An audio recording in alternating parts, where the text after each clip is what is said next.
Hi, I'm Susie Garden, and this is the Ageless and Awesome podcast.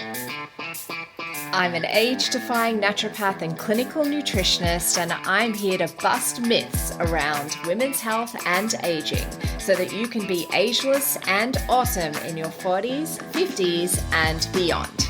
The Ageless and Awesome podcast is dedicated to helping women through perimenopause and menopause with great health, a positive mindset, and outrageous confidence. Hit subscribe or follow now, and let's get started. Hello, gorgeous one, and welcome to this week's episode of the Ageless and Awesome podcast. Yes, I am back from my trip to Peru. Had an incredible time. Cannot recommend it highly enough if you get the opportunity to go. And thanks so much for hanging in with me. I had about 4 weeks, I think, of flashback episodes just to give me some breathing space when I got back. And today is a fresh new episode for you. So I hope you enjoy it. Today, it's a little bit of a different structure of an episode. Today, I'm going to be focusing on the 5 things that I'll never ask my clients in perimenopause and menopause to do in order to lose weight. The 5 things I'll never ask. And they're the 5 things I also apply to myself. And why don't we just get straight into it? All right, the number 1. I will never ask you to count calories. If you've been following my podcast or my Instagram feed for a while, you'll have seen I've posted many times on this topic. Counting calories is so outdated. It is just not a reliable way to lose weight because, as a nutritionist, I really focus on whole foods. So that's fruits, veggies, salads, quality proteins, all the things like that.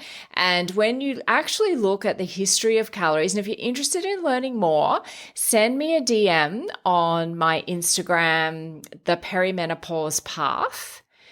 And I will send you a really interesting article on the calorie myth, essentially, the history of calories, why calories were applied to food, and why they're really a very poor measure of nutrition. They're a poor measure of so many things. Whole foods really get the raw deal when it comes to calories. So I will never ask you to count calories. There are several reasons other than what I just said. One is that the quality of foods matters. I can't tell you how many times I had friends doing things like Weight Watchers. This is decades ago. Doing Weight Watchers, at the time, I don't know if it's still like that these days, but you had 20 points a day. And I remember sitting with them and they were adding up how many points they wanted to have 2 or 3 glasses of wine, for example, how many points they had for the rest of the day and how they would use those points. And at that moment, it was just about the points. It had nothing to do with nutrition, nothing to do with the quality of the food. And yeah. Enough said about that. Anyway, I don't want to get in trouble with Weight Watchers. But anyway, the quality of the foods matters. The nutrient density of the foods matters. None of this is accounted for when you're counting calories. So I will not ask you to do that. What I will ask you to do is to focus on foods that lower inflammation in your body and balance your blood glucose and insulin to lose weight. These are things that need to be done to remove these blockers to turn you into a fat burning machine. So that's number 1. I'll never ask you to count calories. Number 2, I will never ask you to starve yourself. Oh my gosh, women need to be fed. I can't tell you how many people come into my program that expect to feel hungry. Expect it and then don't let me know if they are, so I can't help them. So I will never allow you to starve. I will always give you more food when you're working with me, and women just need to be fed. That's all I want to say really about that. Stop starving yourself. It doesn't help. It can throw your body into survival mode where you'll just hang on to resources. And again, if you're not addressing the blockers to weight loss, such as your insulin levels, such as the inflammation in your body, then you're not going to lose weight. It doesn't matter how much you starve yourself. And probably you've experienced this anyway. I know I have in the past when I used to do things like that in my 20s.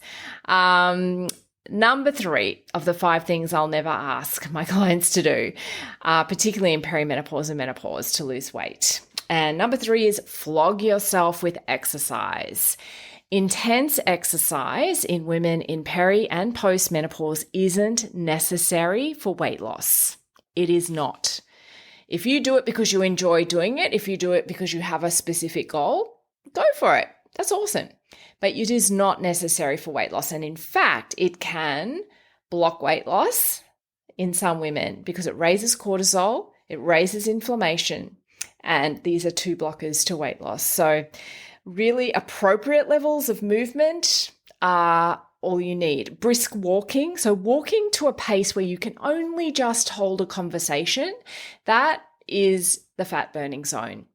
That is really, really effective, and particularly if you do that walk after eating.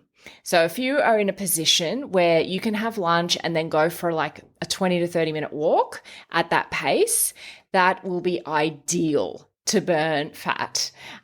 If you can do that after any meal of the day, that is the best time to do it, and that's the best pace to do it for weight loss specifically. Everything I'm talking about today is for weight loss, very specifically. Number 4, the 4th thing that I'll never ask my clients to do for weight loss, this is to guess what you should be eating and how much and what the macro balance, there's no guesswork.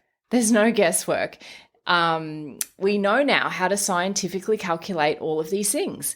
We know what the right combinations of foods and protein, fat, carbohydrate balance is to support women in peri and postmenopause to lose weight. We know. I know. I can tell you. I can only tell you if I know things about you, though. I take quite a lot of information to build the personal plans and protocols that I do for my clients. So guesswork is not part of the equation, and that's why the results are there. Number five for the things I'll never ask my clients in perimenopause and menopause to do to lose weight is to not address their stress. Stress is a massive blocker to weight loss, and stress is a big part of life when you're in your 40s and 50s and beyond, unfortunately. And often you cannot remove yourself from that stressful situation. I mean, if you can change jobs, if you can work on relationships, whether it's family, with partners, friends, etc., if there are things you can do, that's great.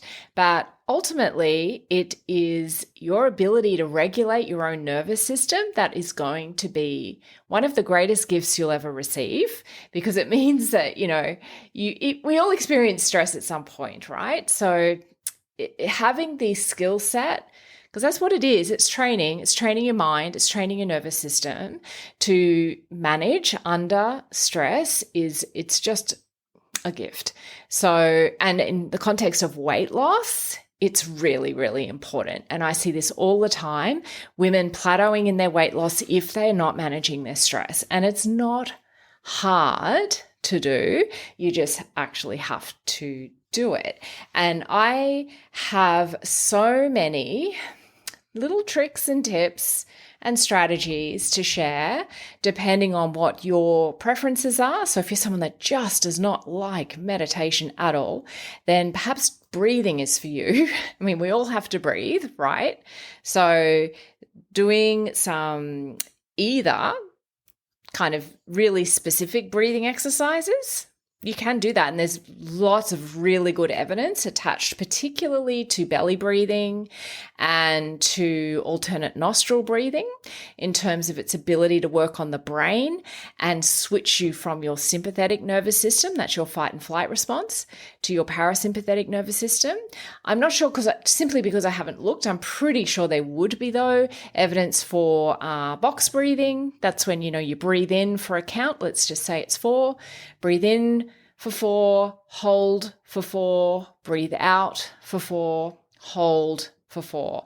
So doing that kind of breathing, that can also really be good for many people, but sometimes just really unstructured deep breathing that you can do when you're driving, when you're shopping, when you're cooking, when you're at the computer.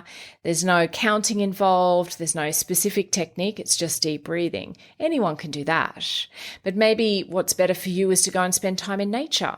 Maybe you've got some activity that you really love to do, whether that's cooking, whether that is sewing, whether that is reading, any of those things, anything that brings you joy, that is going to help bring your nervous system back into balance. And spending time in nature. And again, if you've been following me for a while, that I live in a really beautiful place, and I'm just so lucky that I back onto bushland and I have access to the ocean pretty easily. And I'm very, very grateful for that, because that's not been the case for the majority of my life. And so I do really appreciate it. But I lived in suburbia for a really long time. And so, even just being able to look at the sky, get some sunlight on your skin, to go into a local park, just to walk around in your neighborhood. And when I say that, doing it mindfully, so that you are listening to the sounds, you're feeling the sensation of the air at your nostrils, you're feeling your feet on the ground. All of that sort of stuff helps to regulate your nervous system, and that in turn will help remove a weight loss blocker. And just even the fact that many of the stress management techniques that are around do involve movement, then that will also help.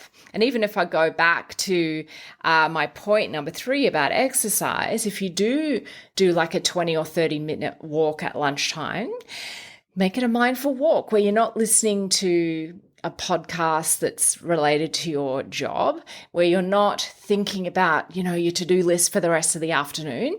Although if you have to do that, then sure, do it. But if you don't actually really have to do it, if you can just enjoy your surrounds, then you're actually getting a 2-in-1. You're getting some stress management, and you're also getting that movement into your day that's going to get into like a fat burning and manage your blood sugar as well. So I hope that's been helpful. I think it's really important to bring some of these little tips into your day, particularly if you're a woman in peri or postmenopause and you are struggling with weight, which a lot of women are.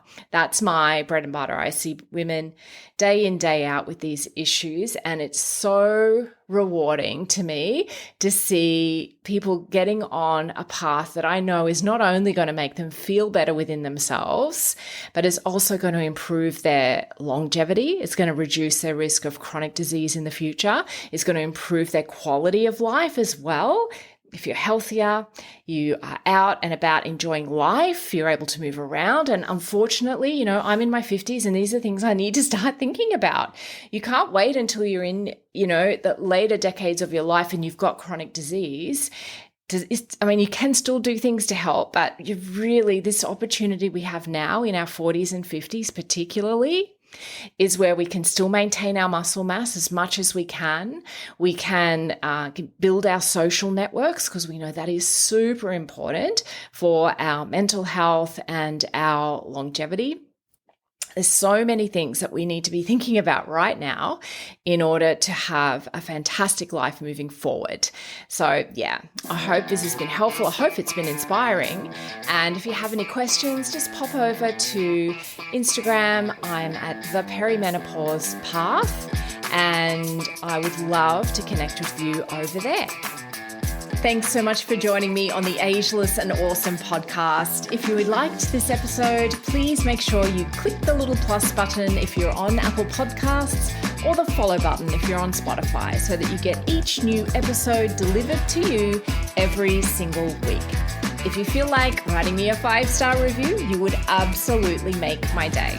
If you found this episode resonated with you, head over to my Instagram and DM me at the Perimenopause Path. I would love to connect with you.